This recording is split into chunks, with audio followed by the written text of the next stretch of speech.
That's why you need Okay, there's Gretchen, her mom, her grandma, her brother. I mean, and I don't know if you can Miss see. Brenda and her daughter, Elizabeth. Okay, I'll give you just a couple seconds here. We're going to go on 20. 3, 2, 1. Have you ever been in a situation where a stressful event was coming and you just couldn't think of anything but the situation? Sadly, a lot of students are experiencing this right now, whether they're in elementary school to even getting their doctorates in university. Thanks to a thing that people like to call finals. I should know, I'm a student at Joliet Junior College, and during the semester, I've been able to learn about some topics in speech that have allowed me to develop. I've been able to see these items in my daily life. An example of this includes the Puppies and PB&J event, where I've been able to learn about communication orientation as well as mindfulness. According to chapter 15 of our textbook, communication orientation is when you focus on talking with others about a topic and getting your point across. Just because you're trying to get a point across doesn't mean you should always appear as an authority. There are situations where you have to be casual. During the Puppies and PB&J event that happened last year on the 13th of May,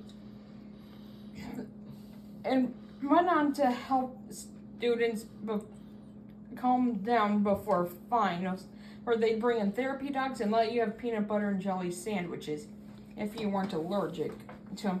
And the therapy dogs came in a variety of sizes. They could have been as big as a Boston Mastiff or as small as a Chihuahua. There was one that I remember in particular named Gizmo. She was a Brussels Griffon, and she had the cutest little jean jacket.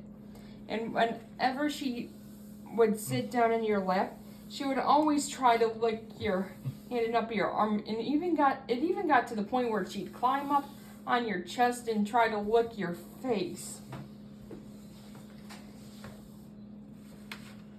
And thankfully, while her owner was talking to her, she would always make it appear casual when she was telling us more about her.